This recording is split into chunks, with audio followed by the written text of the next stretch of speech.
Nah, tapi sekarang tiba-tiba vaksinnya sudah ada, sudah disiapkan, kok mereka menolak?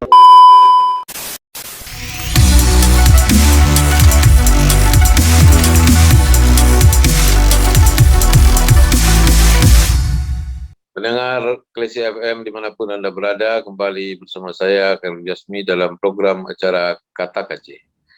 Saya berikut ini akan minta optimisme Mapolda kepada Ibu Lisda. Polisi kan banyak tahu sebenarnya perangai dan penolakan masyarakat. Bahkan ada data di Polda, seperti juga di saya, ada pejabat yang ganggam-ganggam baru, kalau Ibu tahu, antara ya dan tidak saja. Nah, bagaimana Polda menanamkan optimisme kepada jajarannya sehingga vaksin ini bisa sukses, Bu Lisda? Silakan, Bu.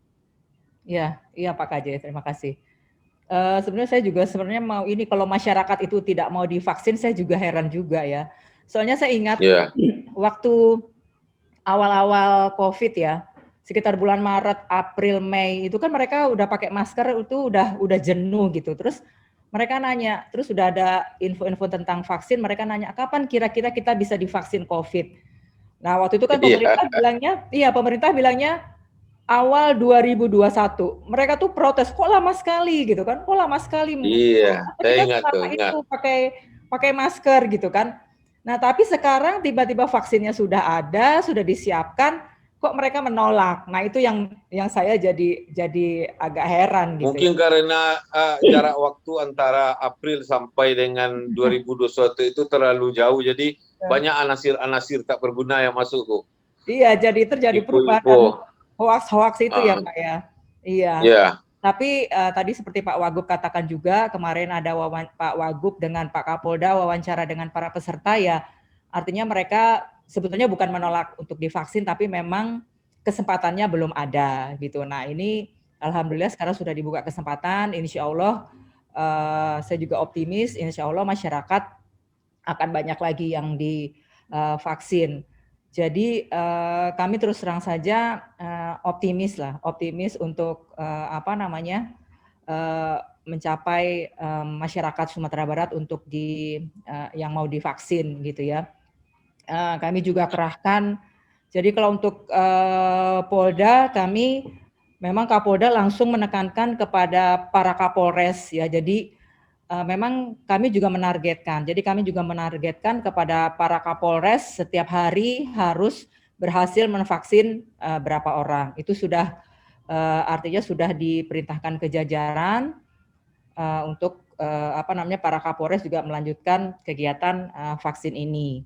Jadi banyak sekali Kapolres juga masih tetap tiap hari masih menjalankan vaksinasi massal. Dan selain itu juga para Kapolres ini melalui Babin Kamtipmasnya juga sekarang sedang mendata ini Pak. Sedang mendata yang tadi itu masalah lansia itu juga sedang didata. Iya, sedang didata. Memang sebetulnya lansia juga banyak sebetulnya, tapi memang mungkin lansia agak sulit kalau misalnya memang harus ke Vaskes. Nah, ini sedang didata.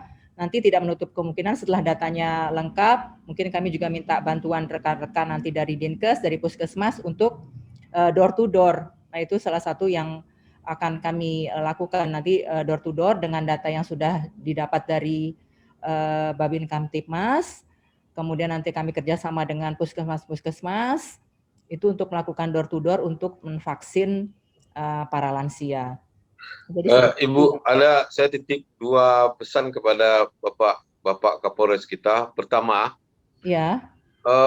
suruh copot baliho-baliho pejabat di daerah semuanya itu, ganti dengan gambar orang yang sedang divaksin. Mari makan ikan, mari makan beras, gantilah beras dengan ubi, dan segala macam yang di pinggir jalan itu copot, ganti dengan baliho, mari bervaksin. Itu satu. Yang kedua, mungkin Bapak Kapolres itu mestilah membawa pers kemana dia vaksin, sehingga pemberitaannya meluas. Jadi dua hal itu, Bu. Yang ketiga, kalau mungkin, setiap hari Jumat, seluruh anggota polisi di kabupaten dan kota itu masuk masjid dengan masker. Sehingga ada warna lain di dalam masjid yang tak bermasker. Iya. Itu Bu. Jadi 3 itu. Saya kira itu pengaruh yang luar biasa karena kalau polisi masuk masjid pakai masker, yang lain ngilu-ngilu asap tidak pakai masker. Begitu Bu. Tahu Ibu ngilu-ngilu asap? Apa tuh Pak? Agak ngeri-ngeri juga, ngeri-ngeri sedap. Ngeri-ngeri sedap ya Pak. Ya. Jadi kalau polisi udah masuk masjid dan pakai masker lagi, yang lain kapan perlu suruh pengusaha itu beli kotak masker 10 atau 15 kan tidak banyak duitnya Bu. Menyumbanglah untuk rakyat yang tidak ada uang beli masker. Jadi saya kira itu tidak masalah. Jangan pemerintah semua kan. Vaksin pemerintah, masker pemerintah, semua pemerintah. Partisipasi aktif dari masyarakat juga ya Pak? Iya, yang pengusaha-pengusaha banyak kan beli masker. Pasti mereka senang hati kalau hanya masker, ya kan? Kecuali mobil vaksin suruh beli baru tidak mau dia. Tapi kalau masker bolehlah. Iya Pak. Begitu. Terima kasih Bu. Saya mau ke ke Pak Ahmad Rusdan lagi. Pak, ada fenomena di pedesaan orang tak pakai masker dan mereka tak kena corona. Bagaimana membaca ini? Tidak ada masker di sini Pak katanya. Tidak ada corona di sini Pak. Tidak ada COVID di sini. Bagaimana membaca fenomena itu dari sudut ilmu Bapak? Ya, memang agak rumit ya. Jadi kalau kita ketahui kan sekarang di Cina, di Wuhan itu sudah lepas masker itu mereka. Mereka sudah lepas masker dan mereka wisuda kemarin itu juga nggak ada masalah gitu ya. Di kota-kota besar di Cina itu udah betul-betul bebas gitu.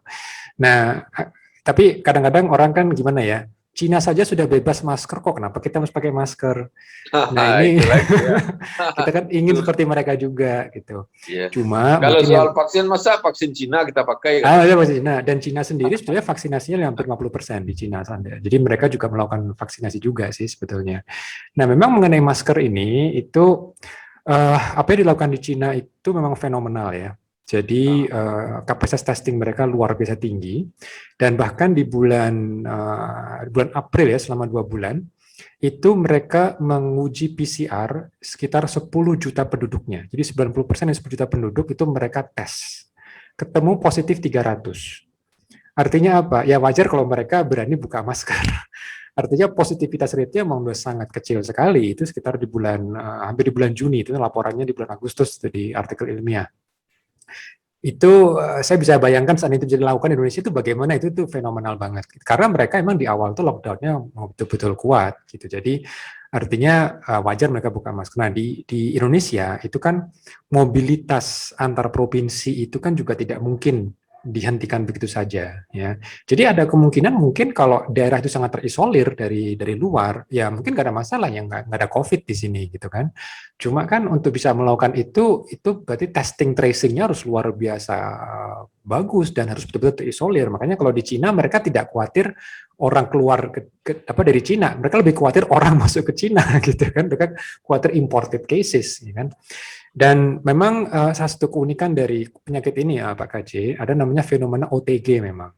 Makanya kalau tadi digambarkan masjid tidak gunakan masker, itu memang ada bahkan sebagian ilmuwan ya yang meragukan itu, dan itu yang menjadi masalah juga. Dan mereka mengatakan di masjid nggak perlu pakai masker, nggak perlu jaga jarak gitu. Nah ini kan berbahaya ya, artinya kita dalam posisi masih banyak mobilitas, tapi mengatakan jangan gunakan masker di masjid karena tidak sopan ya, seakan-akan takut kepada virus bukan bertakut kepada Allah gitu. Ini kan juga bermasalah. Harusnya memang kita harus masih gunakan masker sampai kita semua selamat ya, sebagai bangsa ya, sebagai negara gitu. Karena apa? Karena penularannya itu memang sangat tidak kelihatan. Kalau kita bicara flu itu jelas yang menularkan yang sakit gitu kan. Makanya yang pakai masker yang sakit flu. Tapi kalau ini kan bukan flu biasa.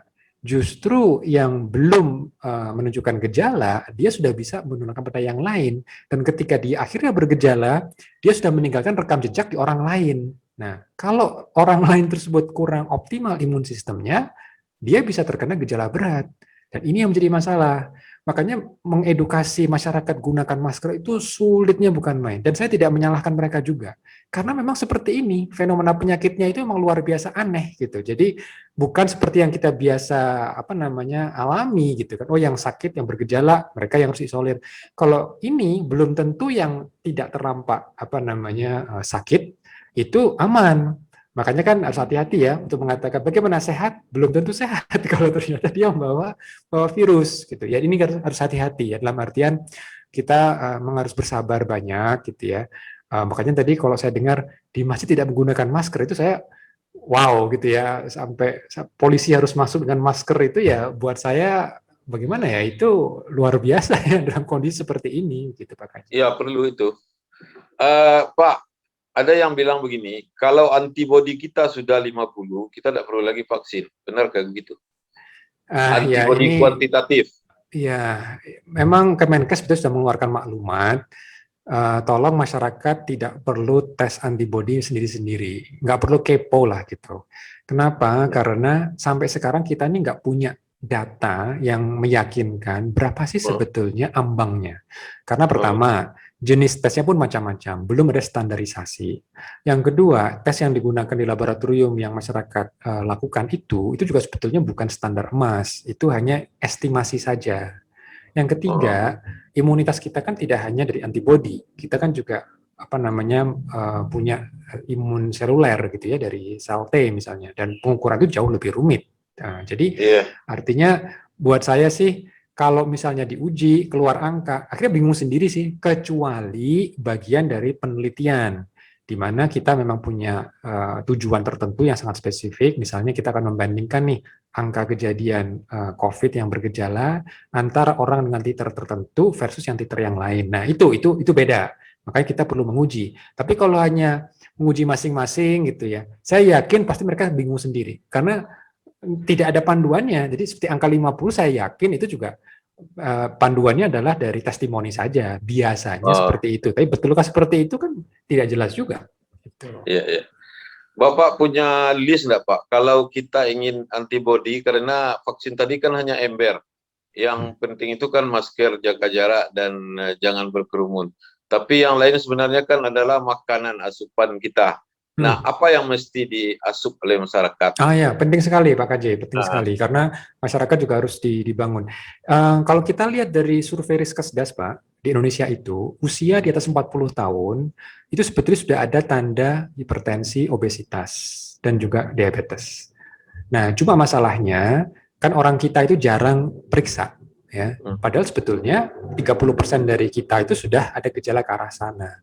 Nah, ini artinya apa? COVID ini memang sebetulnya memberikan kita warning sign, tanda-tanda supaya kita lebih sehat dalam aktivitas. Jadi pertama, asupan, kurangi gula Pak KJ. Jadi kalau di Jawa itu masalah itu, karena orang Jawa suka yang manis-manis itu ya. Nah, tapi kalau di Sumatera Barat mungkin kebalikan ya malah. Kita suka yang manis juga, Pak.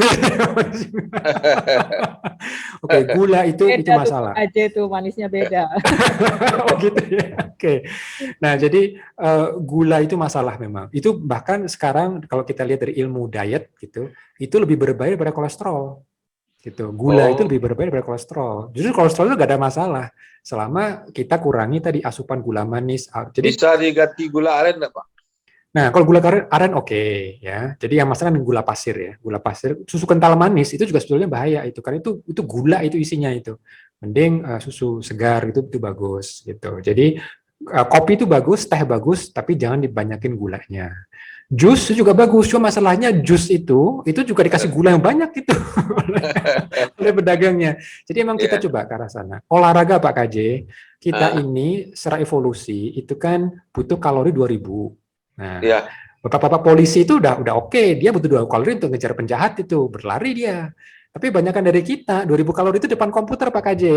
Pak Wagub dia lari. Kalau Pak Wagub kan olahraga terus pagi-pagi itu kapan di rumah. Jadi buatlah antibodinya. Betul. Ketemu matahari itu penting sekali, Pak KJ. Jadi supaya vitamin D itu juga naik. Karena kita juga tahu kadar vitamin D di dunia itu emang rendah.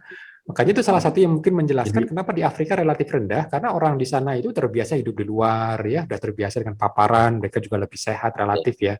Tapi maksud saya ini menjadi warning lah. Coba kita hidup lebih sehat. Jangan mau sehat tapi mau minum obat saja. Jadi nggak mau olahraga, nggak mau upaya, nggak mau kerja, maunya tablet aja, maunya pil aja, itu bahaya. Nah iya, pil saya.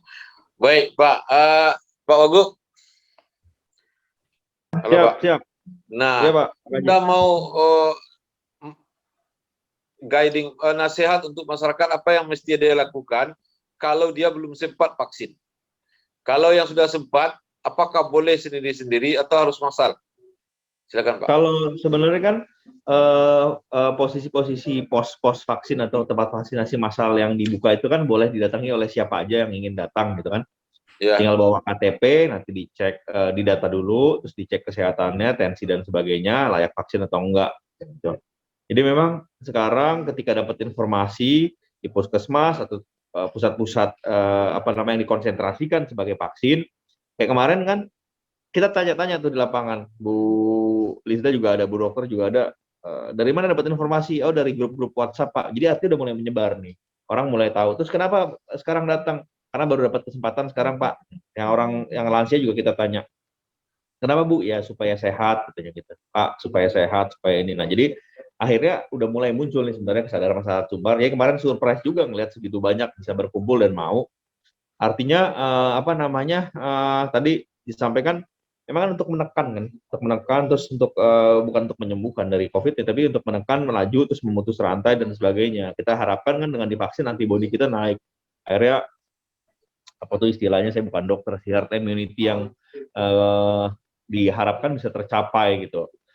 Nah, sekarang ini masih terus ada vaksinasi di mana-mana. Coba cari-cari informasi di daerahnya di sebelah mana, datang aja langsung bawa KTP. Nah, kalau bisa bawa keluarganya juga kalau memang niat. Kayak kemarin di Bukit Tinggi juga mereka bilang, Sambu, saya mau gitu. Pas di tensinya tinggi.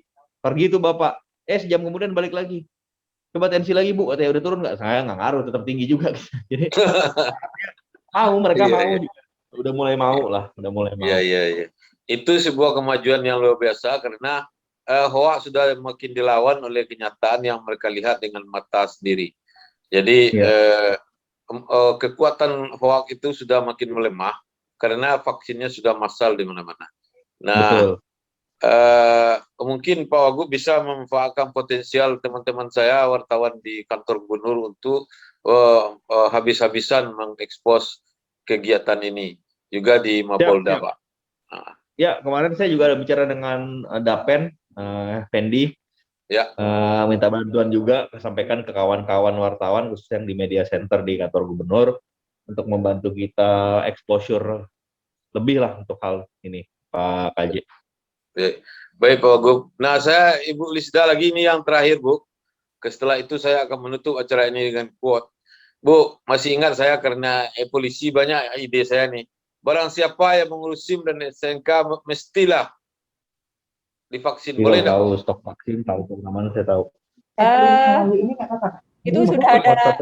Ya, jadi kalau mau boleh. SIM harus kalau ada vaksin dulu gitu ya. Iya. Itu sudah ada beberapa Polres yang melaksanakan. Jadi tidak hanya di Sumatera Barat seperti Polres Agam itu ya sudah melaksanakan. Dan tidak hanya di Sumatera Barat aja, tapi juga udah beberapa Polres di sudah, Indonesia sudah. Jadi gini, artinya bukan kita untuk mempersulit. Jadi jadi di Polres itu ada pos vaksinnya gitu. Jadi dia datang mau ngurus SIM, kemudian silakan datang ke pos vaksin dulu, baru ngurus SIM gitu. Dan kita ini juga kan untuk kemaslahatan orang banyak. Betul, jadi tidak ada paksa-paksaan kan? Ada paksa. Dan pun kalau misalnya dia mau vaksin tiba-tiba dia ada komorbid atau pada saat itu ditunda tidak bisa ini. SIM-nya tetap. Akhirnya dia tidak bisa divaksin, SIM-nya tetap. Artinya bukan kita langsung nggak bisa vaksin ini terus nggak boleh. Padahal kan memang kondisi kita yang tidak divaksin. Cocok itu Bu. Jadi baliho jangan lupa ya Bu. Oh siap Pak. Ya, itu bagus sekali itu. Kalau ada beliau ke Polda, buang dulu. Ganti dengan rakyat yang divaksin. Ya. Baiklah pendengar Klesi FM, radio kebanggaan ini, radio di Karaputih, yang Anda dengar dimanapun Anda berada, acara Kata KJ berakhir sudah dan akan saya tutup dengan quotes. Ilmu yang sedikit bikin masalah. Ilmu yang banyak berguna bagi orang banyak. Karena itu, ajaklah orang banyak untuk ikut vaksin. Terima kasih. Assalamualaikum. Saya Koro Jasmi. Sampai jumpa bulan depan pada acara yang sama dengan tema yang berbeda. Selamat siang.